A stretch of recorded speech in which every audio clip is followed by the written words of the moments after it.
Salut, c'est Yoann et dans cette vidéo, on va voir ensemble comment maigrir des cuisses en un mois et comment de total débutant perdre de 1 à 3 kilos par semaine et chaque semaine. Si vous ne l'avez pas encore fait, cliquez en dessous dans la description pour recevoir votre série de vidéos de la semaine tant qu'il reste encore quelques places. On a littéralement aidé une femme de 57 ans à perdre ses 10 premiers kilos dès le tout premier mois et c'est pas jeune 57 ans, donc cliquez en dessous dans la description tant qu'il reste de la place. On va aller sur mon tableau de variation de poids où on peut voir que ce sont mes variations, que ce soit annuelles, mensuelles, hebdomadaires et quotidiennes.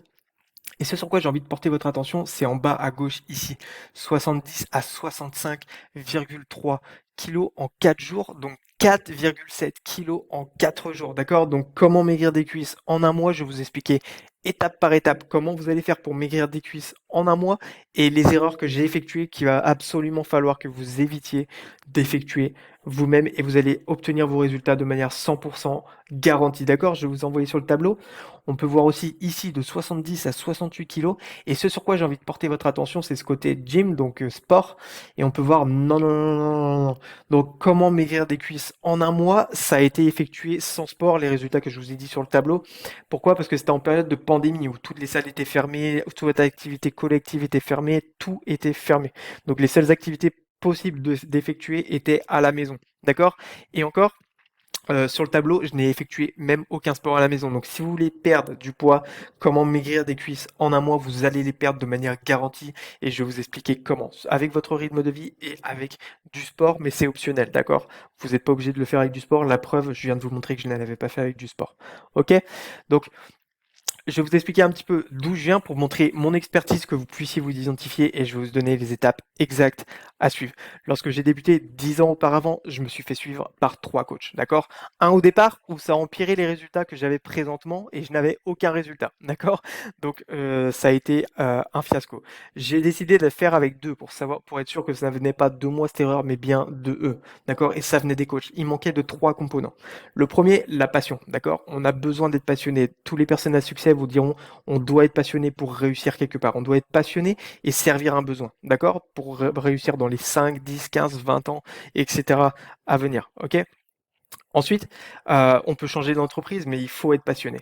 Ensuite, deuxième, elles ne savaient pas comment transmettre leurs connaissances. Donc, dans le milieu du coaching, ça va être difficile de ne pas savoir comment vendre et de savoir transmettre ses connaissances. D'accord? Donc, ça a été une grosse erreur aussi. Je n'ai pas réussi avec eux. Troisième, elles n'avaient pas les résultats que je souhaitais. 80% ne l'ont pas. Mais c'est pas, au pire, je me disais, c'était pas de leur faute. C'est pas grave. Peut-être qu'elles veulent pas les résultats que je veux. En tout cas, je vais user de leurs connaissances parce qu'elles sortent du système éducatif. Donc, je veux apprendre. D'accord? Grosse erreur, et je vais vous expliquer pourquoi. L'école était la racine du problème.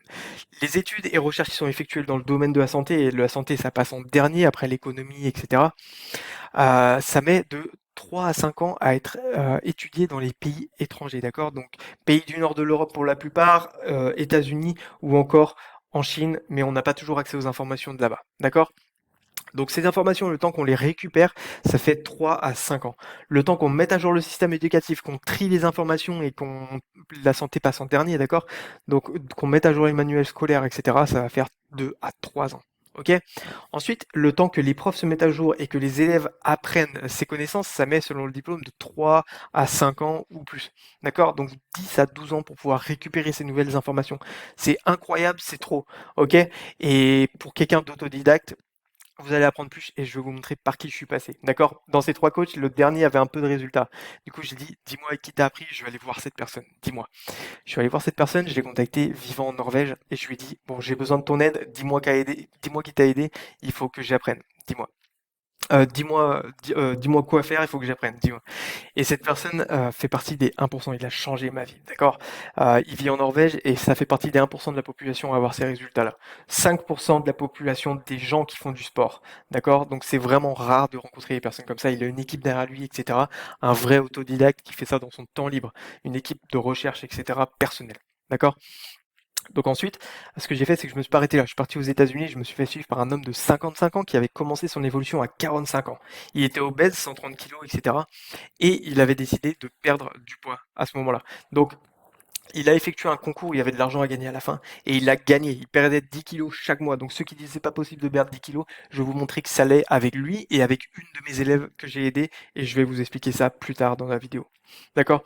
Donc il a gagné ce concours et il a été invité à un groupement d'entrepreneurs avec que des millionnaires, que des gens qui gagnent des millions et des millions. Et il a dit, si je basculais pas ces résultats dans le domaine professionnel pour gagner moi aussi. Et il l'a fait, d'accord?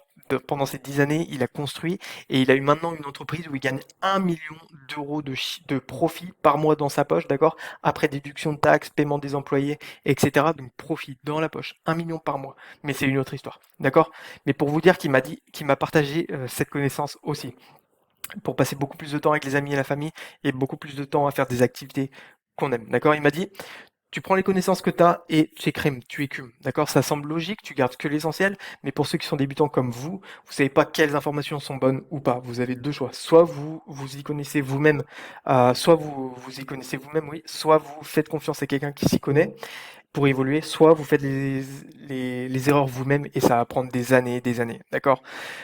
Et encore si vous partez pas dans la mauvaise direction. Ou si vous n'êtes pas comme certaines personnes qu'on voit des fois qui font tout le temps les mêmes choses et qui expectent de nouveaux résultats, d'accord? Comme la définition de l'insanité d'Einstein.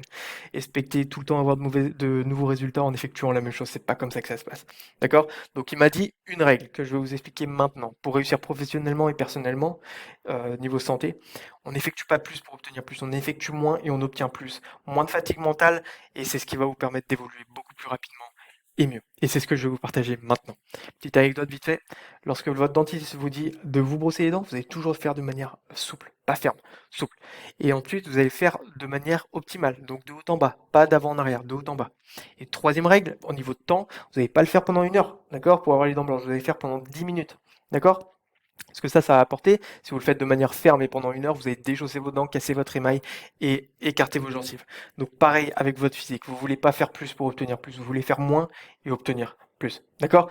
Donc les trois règles, la première pour comment maigrir des cuisses en 1 mois, vous allez diminuer votre nombre de repas, c'est super important. 3 repas maximum, 2 optimum, un optionnel de temps en temps si vous le souhaitez. D'accord? Ensuite, deuxième règle, vous allez éliminer le grignotage. Ce mot grignotage, ça doit enlever de votre vocabulaire. Chaque grignotage est un repas. D'accord? Et je vais vous expliquer maintenant pourquoi. 40 à 60% des personnes que je suis pour perdre du poids font cette erreur. Elles décident d'effectuer entre les 3, 2 ou un repas, on va dire 2 pour cet exemple, midi et soir. Ensuite, qu'elles font, c'est que après le repas du soir, elles rajoutent 3 heures. D'accord? 3 heures après, elles mangent un petit bout de chocolat devant une série télé. D'accord? Deux excuses qu'on me donne, c'est ça va, c'est qu'un bout de chocolat ou ce bout de chocolat fait partie de mon dernier repas, sauf que non, ça faisait 3 heures après. Donc deux choses qui se passent. Sécrétion d'insuline, sécrétion de sucre gastrique, et avant de manger ce petit bout de chocolat, elles étaient en train de perdre du poids. Ce petit bout de chocolat, ou dépendant de la quantité du repas, peut vous faire stopper de perdre du poids pendant 1, 2, 3 heures après. D'accord? Donc c'est votre choix. Mais je leur disais, c'est ok, parce que tu as effectué 2 repas, ce carré de chocolat, tu le considères comme un repas. Donc à vous de voir si vous voulez considérer un bout de chocolat comme un repas. Ça fait 3 repas. D'accord? Si vous aviez fait 3 repas et carré de chocolat, ça aurait été non. D'accord? Ne le faites pas si vous voulez perdre du poids.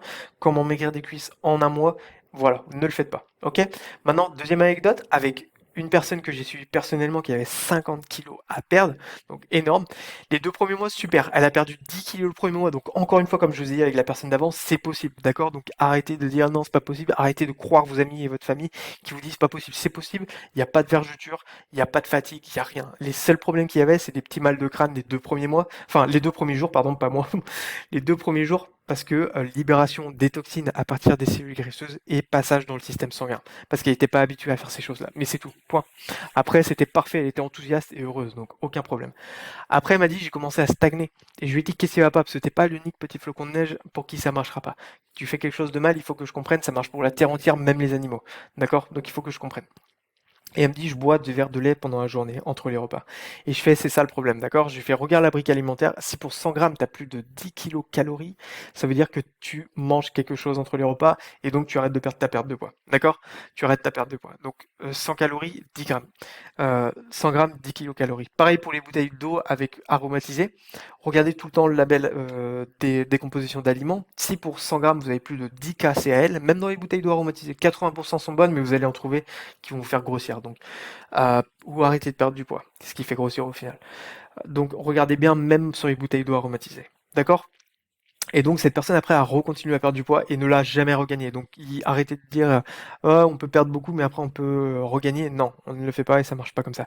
Et heureusement parce qu'au final, elle stagnait, mais elle faisait 12 repas au lieu de 2. Parce que rappelez-vous, grignotage est égal à repas, elle en faisait 12 parce que 10 verres de lait dans la journée. D'accord? Heureusement qu'elle faisait ce que je disais, sinon elle n'aurait pas stagné, elle aurait pris du poids. Je dis pas toutes ces activités que je lui disais de faire parce que sinon ça prendrait trop longtemps. Si vous voulez plus d'infos, cliquez en dessous dans la description. Mais au moins elle stagnait et c'était le mieux à faire pour elle. Troisième solution, ça va être le sport si vous souhaitez. Comment maigrir des cuisses en un mois et vous allez exploser vos résultats. D'accord? High Intensity Interval Training. Ce que c'est 30 secondes d'une activité, 10 minutes totales d'une activité physique qui va se faire par intervalle régulier. D'accord? Donc vous choisissez le sport que vous voulez, course à pied, natation, taper dans un sac de frappe, corde à sauter, si vous avez accès aux salles de sport, vélo elliptique ou rameur. Et vous faites cette activité de manière 100%, à 100% de votre rapidité maximum. Même si 100% on l'obtient quand on est en situation de survie, pour vous ça sera 100%. Il n'y a pas de je fais avec mon téléphone 100% sinon ça marche pas. 30 secondes rapides et 30 secondes de pause. Si vous êtes un peu moins sportif, vous pouvez monter à 45 à 1 minute. Et si vous avez des problèmes physiques, vous montez à 1 minute 30, d'accord? 1 minute 30 de pause. Si vous êtes obèse, vous montez à 2 minutes. Si vous n'êtes pas obèse, vous ne montez pas à 2 minutes. Si vous n'avez pas de problème physique, vous ne montez pas à 1 minute 30. Et vous restez à 1 minute. D'accord? Donc 30, 30 ou plus selon la condition physique. Vous faites ça pendant 10 minutes, 3 fois par semaine, avec une journée de repos entre chaque. Rappelez-vous de cette règle, on n'effectue pas plus pour obtenir plus, on effectue moins et on obtient plus. Il faut juste effectuer mieux. Donc 3 fois, d'accord? Pas plus, vous pourriez faire plus, mais je vous conseille pas de faire plus, faites 3 fois, d'accord? 30 secondes ou plus selon votre condition physique. 3 fois par semaine, un jour de repos entre chaque. Ça fait 30 minutes par semaine, d'accord? Par exemple, lundi, mercredi et vendredi, ou mardi, jeudi et samedi, ou mercredi, vendredi et dimanche, d'accord? Vous choisissez vos jours comme vous le souhaitez, ok? Et surtout, ne mangez pas après. Il n'y a pas de cette connerie de «Oh, je vais perdre du muscle si je mange». Vous ne perdez pas de muscle si vous mangez, d'accord? C'est des conneries, maintenant ça a été prouvé par la science. Vous augmentez vos hormones de croissance et vous allez continuer à évoluer, d'accord? Donc faites ça, moins de repas, pas de grignotage, sinon vous considérez le grignotage comme étant un repas et 3 repas max, 2 optimal, un optionnel si vous le souhaitez. Et vous faites cette activité pour comment maigrir des cuisses en un mois et on ne peut pas perdre d'une partie du corps en particulier. Donc faites un exercice qui va stimuler vos jambes en particulier. Moi je fais de la course, donc faites de la course ou du vélo si vous le faites à fond, d'accord? 100% encore une fois. Euh, oui, vous devez le faire au maximum. Et puis voilà, donc faites-le 3 fois par semaine avec un jour d'écart et ne mangez pas après. Donc, comme ça, vous allez continuer à perdre du poids pendant 2 à 5 heures après. Ok? Et vous allez mieux récupérer et même vous tonifier. D'accord? Et vous allez perdre des jambes parce que vous avez de la chance, on perd des membres en premier, bras et jambes. Ok? Donc si vous n'avez pas encore fait, cliquez en dessous dans la description pour recevoir votre vidéo série de la semaine. Il reste encore quelques places pour cette semaine. On a littéralement aidé une femme de 57 ans à perdre ses 10 premiers kilos dès le tout premier mois. Alors cliquez en dessous dans la description et c'est pas jeune 57 ans. On se retrouve plus tard pour la prochaine vidéo. Je vous dis à très vite. Ciao ciao.